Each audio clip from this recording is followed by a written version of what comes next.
Hi all. இன்றைக்கி நான் லதாஸ் கைமனமில் உங்களுக்கு கூட ஷேர் பண்ண போகிறது ரொம்ப ஒரு யூஸ்ஃபுல்லான ஒரு வீடியோ. நம்ம நார்மலாக வாங்குகிற பால்லேருந்து எப்படி ஸ்டெப் பை ஸ்டெப்பாக பட்டர் எடுத்துகிட்டு அதுலேருந்து நெய் காய்க்கிறது அப்படிங்கிறத நான் இன்றைக்கி வந்து 2-3 டிஃப்ரெண்ட் வெரைட்டிஸில் நான் உங்களுக்கு பண்ணி காமிச்சிருக்கேன். பார்த்திங்கன்னா இந்த அளவுக்கு ரொம்ப மணலாக நெய் வந்து நம்ம வீட்டிலே தயாரிக்கலாம். நார்மலாக சிம்பிளாக நம்ம வீட்டில் வாங்குகிற பால்லேருந்து சில பேர் வந்து நம்ம மேலே கட்டுற ஏடு வந்து நம்ம வேஸ்ட் பண்ணிவிடுவோம். அப்படி வேஸ்ட் பண்ணாமல் எப்படி சிம்பிளாக நம்ம வீட்டிலே சேகரித்து வச்சு ஒரு சுவையான நெய் வந்து மணலாக வீட்டிலே காய்க்கலாம் அப்படிங்கிறது தான் நான் இந்த வீடியோவில் நான் உங்களுக்கு வந்து பண்ணி காமிச்சிருக்கேன். ஆரம்பத்துலேருந்து ஸ்டெப்பாக எப்படி வந்து நம்ம பால் காய்க்கிறதுலேருந்து வெண்ணெய் எடுக்கிறதுலேருந்து அதுக்கப்புறம் நெய் காய்ச்சல் வரைக்கும் சின்ன சின்ன வித்தியாசங்களோடு நான் உங்களுக்கு வந்து ரொம்ப மைன்யூட்டான டிப்ஸ், ஆனால் ரொம்ப யூஸ்ஃபுல்லான டிப்ஸ் நான் கொடுத்துருக்கேன். கடைசி வரைக்கும் பாருங்கள், மிஸ் பண்ணாமல். ஃபஸ்ட்டு நான் 2 பேக்கெட் பசும்பால் எடுத்திருக்கேன். இந்த பசும்பாலில் தான் நான் வந்து இன்றைக்கி வந்து நெய் காய்க்க போகிறேன். ஸோ வீட்டிலே செய்கிற பசு நெய் ரொம்ப டேஸ்டி, ரொம்ப ஹெல்த்தி, அதுக்கு நிறைய பெனிஃபிட்ஸ் இருக்குது.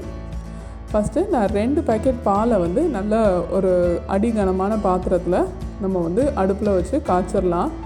காய்க்கும் போது நம்ம வந்து சிம்மில் வச்சு தான் காய்க்கணும். நல்ல ஒரு லோ ஃப்ளேமில் வச்சு காய்ச்சா அது வந்து ஒரு 20 to 25 மினிட்ஸ் ஆகும். நம்ம வந்து ஒரு 2 பேக்கெட் பால் காய்ஞ்சி வர்றதுக்கு. ஸோ சிம்மில் வச்சு கொஞ்சம் நிதானமாக காய்ச்சா தான் வந்து நல்லா மேலே இருக்கிற அந்த க்ரீம் வந்து நல்லா கட்டும். அந்த ஏடு வந்து நல்லா திக்காக இருக்கும் நமக்கு.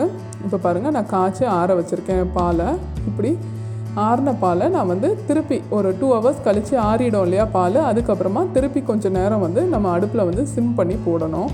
நல்லா பால் சூடு ஏற விடணும். ஆனால் வந்து பொங்கி வந்துடக்கூடாது. அந்த ஏடு வந்து கலையாமல் பொங்கி வராமல் நம்ம பார்த்துட்டு நம்ம சிம்லேயே வச்சு நம்ம ஒரு 5 minutes இல்லை ஒரு 10 minutes நம்ம பக்கத்துலேயே நின்று அதை போட்டு நம்ம ஆஃப் பண்ணி எடுத்தோன்னா ஒரு 2 to 3 times இந்த மாதிரி நல்லா ஆற விட்டுட்டு பாலை ஆற விட்டுட்டு அதுக்கப்புறமா இன்னும் ஒரு 2 hours கழித்து திருப்பி ஒரு 5 minutes நம்ம சிம்மில் வச்சு எடுத்தோன்னா இந்த அளவு நல்ல திக்கான ஒரு ஏடு மாதிரி நமக்கு ஃபார்ம் ஆகும். இது வந்து நம்ம ஏடை வந்து பொங்க விட்டுறக்கூடாது. பொங்க விட்டால் வேஸ்ட் ஆகிடும் நமக்கு அந்த நம்ம அன்றைக்கி செஞ்ச இது வேலை. ஸோ பக்கத்தில் நம்ம எப்போ கிச்சனில் வேலையாக இருக்கோமோ அந்த டைமில் நம்ம வந்து இந்த மாதிரி சிம்மில் போட்டு ஒரு 5 minutes இந்த மாதிரி நல்லா சூடு பண்ணி ஆஃப் பண்ணோன்னா இந்த மாதிரி ஒரு திக்கான ஒரு மஞ்சள் கலர் ஏடு வந்து நமக்கு கட்டும். இந்த மாதிரி திக்கான ஏடை வந்து நம்ம கலெக்ட் பண்ணி எடுத்து வச்சுக்கலாம். டெய்லி வைஸ் வந்து நான் யூஸ்வலாக பண்ணுறது ஒரு வீக்லி ஒன்ஸ் வந்து நான் பட்டர் ரெடி பண்ணிவிட்டு அப்புறம் நான் நெய் காய்ப்பேன். நம்ம யூஸ்வலாக வந்து பால் ஏடு நிறைய பேர் யூஸ் பண்ணவே மாட்டோம், நம்ம எடுத்து வெளியே போட்டுருவோம். ஆனால் இந்த மாதிரி நம்ம வீட்டிலே செய்கிறதுனால ரொம்ப ஆரோக்கியமான, ரொம்ப எக்கனாமிக்கலும் கூட. நம்ம நெய் வந்து 2 பேக்கெட்லேருந்து எவ்வளோ நெய் காய்க்கலாங்கிறத நான் இன்றைக்கி உங்களுக்கு சொல்கிறேன். இந்த மாதிரி கலெக்ட் பண்ண ஏடெல்லாம் போட்டு நான் ஒரு டிஃபன் பாக்ஸில் எடுத்து ஃப்ரிட்ஜில் வச்சுருக்கேன். 1 வாரம் ஆன ஏடு இது. ஒரு 4 to 5 days ஆன ஏடு தான் இந்த சின்ன டிஃபன் பாக்ஸில் நான் கலெக்ட் பண்ணி வச்சுருக்கேன். ஒரு திக்கான ஏடு வரும் இல்லையா, அந்த ஏடை அப்படியே எடுத்து கலெக்ட் பண்ணி வைக்கணும். சின்னதாக வர்ற ஏடை வந்து நீங்கள் விட்டுருங்க. நல்ல திக்காக நான் சொன்னேன் இல்லையா, ஜஸ்ட் ஒரு 3 to 4 times ஒரு நாளில் வந்து பாலை நல்ல சிம்மில் போட்டுட்டு ஆஃப் பண்ணி ஆற விட்டோன்னா நல்ல ஒரு திக்கான ஏடு கிடைக்கும். அந்த திக்கான ஏடை வந்து நான் இங்கே எடுத்து வச்சுருக்கேன். ரொம்ப சின்ன ஏடு எடுத்திங்கன்னா கொஞ்சம் அந்தளவுக்கு பர்ஃபெக்டாக வராது. ஸோ அந்த திக்கான ஏடை எடுத்து இதை வந்து நான் டைரெக்டாக ஃபஸ்ட்டு அந்த ஏடையே போட்டு நான் அதிலேருந்து கூட நான் பட்டர் ரெடி பண்ணியிருக்கேன், அது காமிக்கிறேன். அதுக்கப்புறமா அதே தயிர் ஊற்றி அப்புறமா பட்டர் ரெடி பண்ணியிருக்கேன், அதையும் நான் காமிக்கிறேன். இப்போ வந்து நம்ம எடுத்து வச்சுருந்த ஏடு இல்லையா, ஃப்ரிட்ஜில் வந்து ஒரு 4 to 5 days எடுத்து வச்சுருந்த ஏடை வந்து நான் ஒரு பவுலில் போட்டு அதை வந்து நான் பீட்டர் யூஸ் பண்ணி லைட்டாக பீட் பண்ணிக்கிறேன். ஃபஸ்ட்டு அந்த ஏடை மட்டும் தனியாக பீட் பண்ணிவிட்டு அதுக்கப்புறமா நம்ம வந்து ஐஸ் வாட்டர் ஆட் பண்ணிக்க போகிறோம்.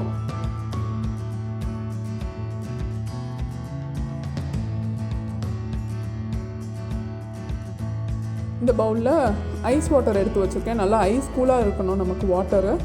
அந்த மாதிரி ஐஸ் வாட்டரை வந்து நான் இப்போ ஆட் பண்ணி அதையும் நல்லா வந்து இப்போ நான் பீட் பண்ணிக்கிறேன். அந்த கொஞ்சமாக ஆட் பண்ணுங்கள், மொத்தமாக ஒரே நேரமாக ஆட் பண்ணிடாதீங்க. ஒரு டம்ளர் அளவுக்கு ஆட் பண்ணால் ஒரு டைமில் கரெக்டாக இருக்கும். ஸோ ஒரு 2 to 3 tumblers ஆட் பண்ணுறதுக்குள்ளேயே நமக்கு வந்து நல்ல சில்லான ஐஸ் வாட்டர் தான் ஆட் பண்ணணும். அது இதில் ரொம்ப முக்கியமான பாயிண்ட்டு, மறந்துடாதீங்க. ஸோ அந்த மாதிரி சில்டு வாட்டர் ஆட் பண்ணி நம்ம பீட் பண்ணோன்னா நல்லா பட்டர் வந்து அப்படியே மேலே கட்டிக்கிட்டு வந்துடும். நான் உங்களுக்கு காட்டுறேன் பாருங்கள். இந்த மாதிரி நல்லா சில் வாட்டர் ஊற்றி இந்த மாதிரி பீட் பண்ணிகிட்டே இருந்தோன்னா நல்லா பட்டர் வந்து மேலே தெரியும் உங்களுக்கு. பட்டர் ஃபார்ம் ஆன பிறகு அது கண்டிப்பாக அது கலைஞ்சு போகாது. ஸோ நம்ம அது ஃபார்ம் ஆகிடுச்சு இப்போ ஆல்மோஸ்ட்டு. இது பாருங்கள், இப்போ நான் வந்து அந்த பீட்டர்லேருந்து அந்த இதை எடுத்துகிட்டு நான் காட்டுறேன் உங்களுக்கு. அந்த பட்டர் எப்படி இருக்குது பாருங்கள்.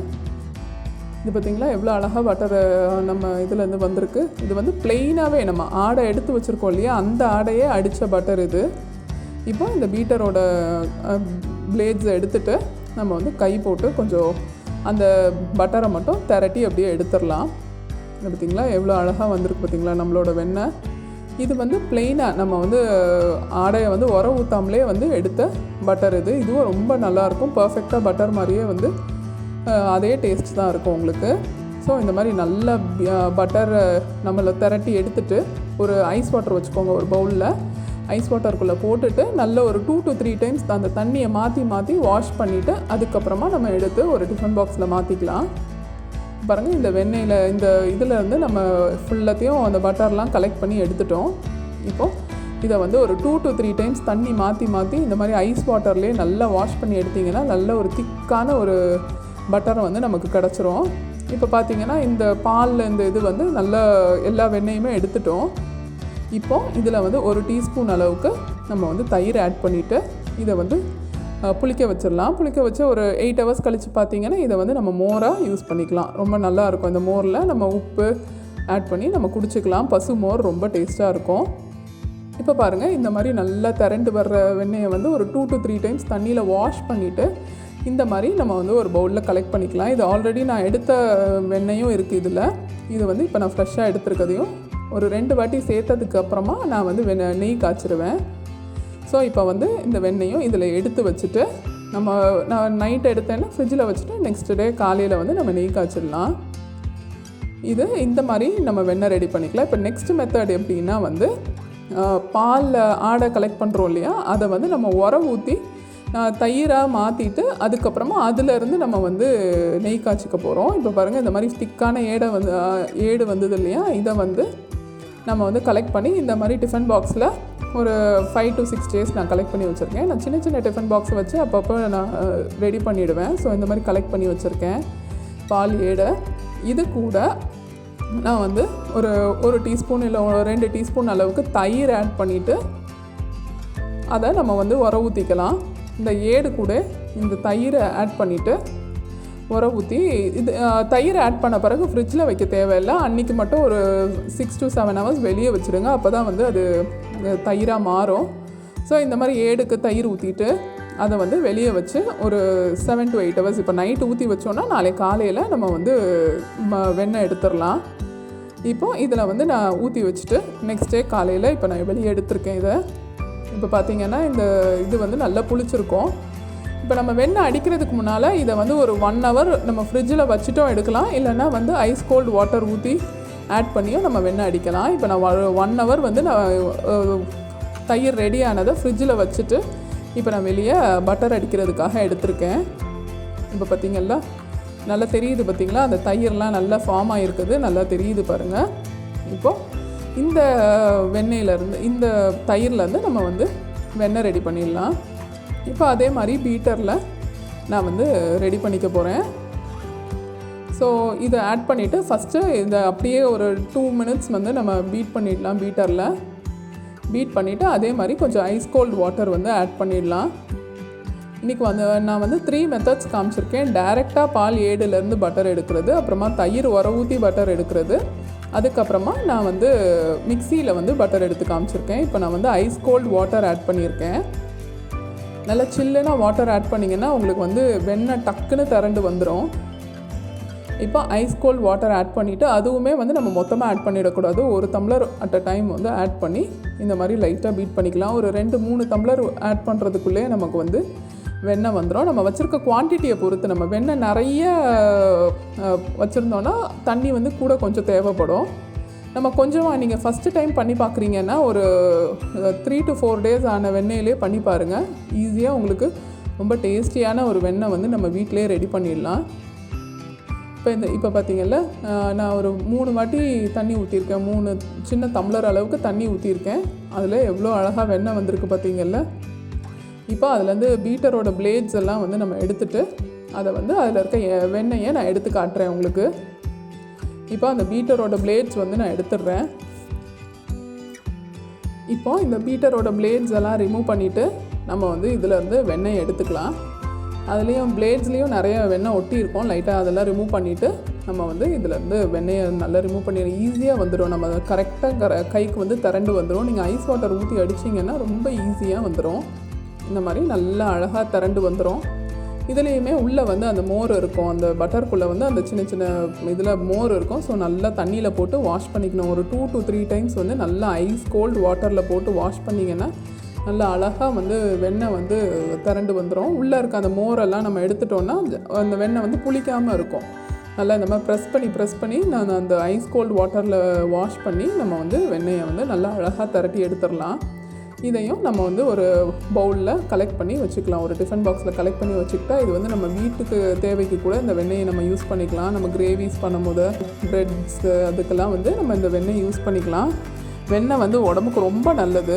நம்மளோட இம்யூன் சிஸ்டத்தை பூஸ்ட் பண்ணுறதுக்கு ரொம்ப யூஸ்ஃபுல்லாக இருக்கும். அதே மாதிரி ஹார்ட் அண்ட் ஐ ஹெல்த் எல்லாம் நல்லா இம்ப்ரூவ் பண்ணும் வெண்ணெய். இப்போ இதை வந்து நான் எப்படி உங்களுக்கு மிக்சியில் அடிக்கலாம் அப்படிங்கிறதும் நான் காமிச்சிருக்கேன். இதே மாதிரி நான் வெண்ணெயை வந்து தயிர் ஊற்றின வெண்ணெய் இது. ஸோ இந்த வெண்ணெயை இப்போ நான் வந்து ப்ளெயினாக மிக்சியில் வந்து ஆட் பண்ணியிருக்கேன். ஆட் பண்ணிவிட்டு கொஞ்சம் ஐஸ் கோல்டு வாட்டர் ஆட் பண்ணிக்கணும். நல்லா சில்லுனாக இருக்கணும் தண்ணி, அப்போ உங்களுக்கு சீக்கிரமாக வந்துடும். ஸோ ஐஸ் கோல்டு வாட்டர் இல்லைனா உங்களுக்கு ஐஸ் க்யூப் இருந்தால் நீங்கள் அது கூட ஆட் பண்ணிக்கலாம். இப்போது ஐஸ் கோல்டு வாட்டர் ஆட் பண்ணிவிட்டு அதையும் லைட்டாக ஒரு 30 செகண்ட்ஸ் பீட் பண்ணால் போதும். இந்த மாதிரி விட்டு பீட் பண்ணிங்கன்னா ஈஸியாக இருக்கும் உங்களுக்கு. ஸோ ஒரு 30 செகண்ட்ஸ் நீங்கள் பீட் பண்ணிவிட்டு ஸ்டாப் பண்ணிக்கோங்க. ஸ்டாப் பண்ணி பார்த்தீங்கன்னா இப்போ உங்களுக்கு தெரியும் கொஞ்சம் ஓரளவுக்கு லைட்டாக வெண்ணெய் வர ஆரம்பிச்சிருக்கோம். இன்னும் கொஞ்சம் தண்ணி ஆட் பண்ணிக்கோங்க. இதுவும் அதே ப்ராசஸ் தான். நம்ம தண்ணி வந்து ஒரே டைமாக ஆட் பண்ணிடக்கூடாது. இப்போ பார்த்தீங்கன்னா ஃப்ரண்ட் அண்ட் பேக் இவ்வளோ தான் வந்து நம்ம பீட் பண்ணணும். ஒரே இதாக பீட் பண்ணிட்டோன்னா வந்து ஒழுங்காக வராது. ஸோ விப்பிங் மோடில் போட்டாலே உங்களுக்கு வந்து கரெக்டாக இருக்கும். இப்போ பாருங்கள், இன்னும் கொஞ்சம் ஐஸ் வாட்டர் ஆட் பண்ணிவிட்டு இப்போவும் நம்ம திருப்பி அதே மாதிரி பீட் பண்ணிக்கலாம். இந்த மாதிரி கொஞ்சம் கொஞ்சமாக பீட் பண்ணும்போது வெண்ணெய் வந்து அழகாக மேலே வந்துடும். கீழே இருக்க இது மோரை வந்து நம்ம யூஸ் பண்ணிக்கலாம். நம்ம வெண்ணெயோட யூசஸ் அப்படின்னு பார்த்தீங்கன்னா போன்ஸ் எல்லாம் ரிப்பேர் பண்ணுறதுக்கு ரொம்ப யூஸ்ஃபுல்லாக இருக்கும் வெண்ணெய். இப்போ பார்த்தீங்கன்னா அழகாக நம்மளோட வெண்ணெய் வந்து மேலே திரண்டு வந்துருச்சு. நான் ஃபைனலாக இன்னொரு 1/2 cup ice cold water add பண்ணிவிட்டு நான் வந்து ஸ்டாப் பண்ணிட்டேன். இப்போ பார்த்தீங்கன்னா உங்களுக்கு தெரியும் அப்படியே எப்படி அழகாக மேலே திரண்டு நிற்கிது பார்த்தீங்களா. இப்போ வந்து அதை எடுத்து காட்டுறேன் உங்களுக்கு. இப்போ பார்த்தீங்கன்னா அந்த வெண்ணெயை வந்து அழகாக அந்த ஐஸ் வாட்டரில் இருக்கிறதுனால ஈஸியாக உங்களுக்கு வந்து அந்த வெண்ணெய் அப்படியே திரண்டு வந்துருச்சு பார்த்தீங்களா. இதையும் எடுத்து நம்ம ஒரு டிஃபன் பாக்ஸில் போட்டு சேவ் பண்ணி வச்சுக்கிட்டோன்னா நெய் காய்க்கிறதுக்கு யூஸ்ஃபுல்லாக இருக்கும். நான் இந்த மாதிரி ஒரு 2 வாட்டி பண்ண பட்டரை வந்து நான் எடுத்து அடுத்தது நெய் காய்க்கலாம். இப்போ பேலன்ஸ் இருக்க மோரை வந்து நான் இன்றைக்கி மிளகு, சீரகம், அதுக்கப்புறமா கருவேப்பிலை 3ம் பொடி பண்ணி போட்டு ஒரு மசாலா மோர் மாதிரி ரெடி பண்ணி யூஸ்வலாக நாங்கள் குடிச்சிருவோம். ஸோ அந்த மோர் தான் இது. இந்த மோர் வந்து ரொம்ப டேஸ்டியாக இருக்கும், பசு மோர். இப்போது நெய் காய்க்கிறதுக்காக ஒரு கடாய் வச்சுருக்கேன். நல்லா திக் பாட்டம் கடாயாக வச்சுக்கோங்க. இது வந்து நம்ம ரெடி பண்ணியிருந்தோம் இல்லையா வெண்ணெய், அந்த வெண்ணெயை வந்து நான் இன்றைக்கி இதில் வந்து ஆட் பண்ணிக்கிறேன். கடாய் கொஞ்சம் ஹீட் ஆன பிறகு நம்ம வந்து எடுத்து வச்சுருந்த வெண்ணெயை வந்து அதுக்குள்ளே ஆட் பண்ணிக்கலாம். நெய் காய்க்கிறது சிம்பிள் தான், சின்ன சின்ன டிப்ஸ் தான். நீங்கள் பக்கத்தில் இருந்து காய்ச்சிங்கன்னா கரெக்டாக இருக்கும். இந்த மாதிரி ஒரு 5 minutes to 7 minutes ஆன பிறகு நல்லா நுர கட்டி வரும் உங்களுக்கு. நல்லா நம்ம போட்டிருக்க வெண்ணெய் வந்து நல்லா கரையணும் ஃபஸ்ட்டு. இன்னும் கரையலை. ஸோ அது பார்த்திங்களா இந்த மாதிரி பிளாக்ஸ் இருக்குது இன்னும் உள்ள. ஸோ அது வரைக்கும் கொஞ்சம் ஹை ஹீட்டில் வச்சுக்கோங்க. அதுக்கப்புறம் கரைஞ்ச பிறகு கொஞ்சம் சிம் ஆக்கிட்டிங்கன்னா உங்களுக்கு கரெக்டாக இருக்கும். இப்போ நான் ஃப்ளேம் ஃபுல்லில் தான் வச்சுருக்கேன். ஃபுல்லில் வச்சுட்டு அதுக்கப்புறம் நல்லா கரைஞ்ச பிறகு நம்ம வந்து கொஞ்சம் அடுப்பை வந்து சிம் ஆக்கிட்டு இன்னும் கொஞ்சம் நேரம் காய்க்கணும். இந்த மாதிரி நம்ம வீட்டிலே நெய் தயாரிக்கும் போது ரொம்ப ஹெல்த்தி ப்ளஸ் வந்து ரொம்ப ஆர்கானிக்கும் கூட. நம்ம கடையில் என்ன மிக்ஸ் பண்ணுறாங்க, என்ன அடல்ட்ரேட் பண்ணுறாங்கன்னு நமக்கு தெரியாது. ஆனால் இந்த மாதிரி நம்ம காய்ச்சோன்னா ரொம்ப ஹெல்த்தியும் கூட, ரொம்ப எக்கனாமிக்கலும் கூட. இப்போ பார்த்தீங்கன்னா அதை விட கொஞ்சம் கிளியராக தெரியும் உங்களுக்கு. பார்த்திங்களா, நல்ல பபிள்ஸ் கொஞ்சம் மேலே வருது பார்த்திங்களா. இந்த மாதிரி வரும். இது வந்து நெக்ஸ்ட் ஸ்டேஜ். இதுலேயும் நம்ம வந்து கொஞ்சம் சிம்மில் வச்சுக்கணும். இப்போ அடுப்பு பார்த்திங்கன்னா ஃபுல்லாக சிம்மில் தான் இருக்கும். இந்த ஸ்டேஜில் நீங்கள் வந்து தீ ஹையில் வச்சிடாதீங்க, அப்புறம் நெய் முருகிடும். ஸோ இந்த மாதிரி வருது இல்லையா, இந்த மாதிரி ஸ்டேஜில் கொஞ்சம் நல்லா பபிள்ஸ்லாம் அந்த பார்த்திங்களா ஓரத்தில் அந்த ஒயிட் கலர் பபிள்ஸ்லாம் இருக்குது இல்லையா, ஆல்மோஸ்ட் நெய் வந்து ரெடி ஆகிடுச்சு. இந்த மாதிரி வர்ற ஸ்டேஜில் நீங்கள் வந்து நல்லா மிக்ஸ் பண்ணி விட்டுக்கோங்க. இந்த நெய் காய்க்கிறதுக்கு யூஸ்வலாக முருங்கைக்கீரை போடுவாங்க. இன்றைக்கி என்கிட்ட முருங்கைக்கீரை இல்லை அப்படிங்கிறதுனால நான் வந்து கருவேப்பிலை தான் போடுறேன். நல்லா ஃப்ரெஷ் கருவேப்பிலை ஒரு கொத்து போட்டு நல்லா பொரியும். போட்ட உடனே படப்படன்னு உங்களுக்கு பொரியும். அந்த ஸ்டேஜில் உங்களுக்கு நெய் ரெடி ஆகிடுச்சுன்னு அர்த்தம். பார்த்திங்களா, நல்லா பொரிஞ்சு வரவும் நம்ம வந்து நெய்யை வந்து ஆஃப் பண்ணிக்கலாம். நல்லா பொங்கி வரும் உங்களுக்கு வந்து. இப்போ பார்த்திங்கன்னா இப்போ நான் நெய்யை ஆஃப் பண்ணியிருக்கேன். நல்லா பொங்க ஆரம்பிச்சிருச்சு பாருங்கள். இதுதான் இந்த பொங்குற ஸ்டேஜ் தான் வந்து நெய்க்கு வந்து கரெக்டான பக்குவம். நல்லா பொங்கி வரும். அந்த நுரெல்லாம் அப்படியே மேலே பொங்கி வருது பார்த்திங்களா, இதுதான் வந்து கரெக்டான பக்குவம். இதுக்கு மேலே வச்சுருந்தீங்கன்னா நெய் முருகிடும், நல்லா இருக்காது. ஸோ இந்த மாதிரி ஃபுல்லாக மேலே பொங்க ஆரம்பித்த உடனே நம்ம வந்து ஆஃப் பண்ணிட வேண்டியதாக. இப்போ பார்த்திங்கன்னா உள்ளே வந்து கரெக்டாக நல்ல ஒரு கோல்டன் கலரில் நம்மளோட நெய் ரெடியாக இருக்குது. நல்லா ஆஃப் பண்ணி ஒரு 1 hour ஆறின பிறகு நம்ம நெய்யை வந்து வடிகட்டி எடுத்துக்கலாம். பார்த்திங்களா, கோல்டன் கலரில் நம்மளோட நெய் வந்து மணலாக ரெடியாக இருக்குது. இதை வந்து நம்ம ஸ்ட்ரெயின் பண்ணி எடுத்துக்கலாம். எடுத்துக்கிட்டால் வீட்டிலே நம்ம வந்து பசங்களுக்கு நெய் காய்ச்சிடலாம். யூஸ்வலாக இந்த சின்ன பசங்களுக்கெல்லாம், பிறந்த பசங்களுக்கு கூட பருப்பு சாதம் நெய் கொடுப்பாங்க. நெய் அவ்வளோ நல்லது உடம்புக்கு. நம்மளோட எந்த உடம்புல எந்த புண்ணு இருந்தாலும் ஆறுறதுக்கு நெய் அவ்வளோ நல்லது. இதில் டிரான்ஸ்ஃபேட் எதுவுமே கிடையாது. இதில் vitamin A, D, E, K எல்லாமே ரொம்ப நிறையா இருக்குது நெய்யில். ஸோ நெய் வந்து கண்டிப்பாக மிஸ் பண்ணாமல் சேர்த்துக்கோங்க. இந்த மாதிரி வீட்டிலே நம்ம காய்ச்சி ரெடி பண்ணோன்னா ரொம்ப எக்கனாமிக்கலும் கூட. பாருங்கள், இதை நான் ஸ்ட்ரெயின் பண்ணி ஒரு பவுலில் எடுத்து வச்சுருக்கேன். இப்போது நம்ம வந்து வீட்டிலே ரெடி பண்ண நெய் ஸ்டெப் பை ஸ்டெப்பாக இன்றைக்கி நான் எல்லா சின்ன சின்ன நான் உங்களுக்கு வந்து ஃபஸ்ட்லேருந்து பார்த்தீங்கன்னா உங்களுக்கு கண்டிப்பாக தெரிஞ்சிருக்கும். இவ்வளோ ஈஸியாக நம்ம பண்ணிடலாம் வீட்டிலே அப்படிங்கிறத. இந்த நெய் வந்து 1 or 2 days வந்து நம்ம ஒரு பாட்டிலில் ஸ்டோர் பண்ணி வச்சிட்டோம்னா நல்ல மஞ்சள் கலரில் மணலாக ரெடி ஆகிடும். இது சூடாக இருக்குது அப்படிங்கிறதுனால ஃபஸ்ட்டு டே இப்படி இருக்கும். செகண்ட் டே பார்த்திங்கன்னா உங்களுக்கு வந்து நல்ல பாட்டிலில் நம்ம ஒரு ஏர்டைட் பாட்டிலில் நம்ம ஸ்டோர் பண்ணிக்கணும். பாட்டில் இல்லைனா ஒரு எவர் சில்வர் பாத்திரத்தில் நம்ம ஸ்டோர் பண்ணி வச்சுக்கலாம். இல்லைனா பீங்கான் பாத்திரத்தில் கூட நம்ம ஊற்றி வச்சுக்கலாம் நம்ம ரெடி பண்ணி வச்சுருக்க நெய்யை. ஸோ இந்த மாதிரி நல்லா மணலாக நம்மளோட நெய் வந்து ரெடி ஆகிருக்கு. இந்த சின்ன டிப்ஸோடு நீங்களும் இந்த நெய் காய்க்கிறது எப்படிங்கிறத ட்ரை பண்ணி பாருங்கள் உங்கள் வீட்டில். நம்ம வீட்டில் காய்க்கிற நெய்யை ஊற்றி சாப்பிட்டு பார்த்திங்கன்னா கடையில் நம்ம நெய்யே வாங்க மாட்டோம், அவ்வளோ டேஸ்டியாக இருக்கும். கண்டிப்பாக உங்களோட ஃபீட்பேக்ஸை என் கூட ஷேர் பண்ணுங்கள். இந்த வீடியோ பிடிச்சிருந்ததுன்னா லைக் பண்ணுங்கள், ஷேர் பண்ணுங்கள், கமெண்ட் பண்ணுங்கள். என்னோடய சேனலுக்கு சப்ஸ்கிரைப் பண்ணிவிட்டு பக்கத்தில் இருக்க பெல் பட்டனையும் கிளிக் பண்ணிக்கோங்க. தேங்க்யூ.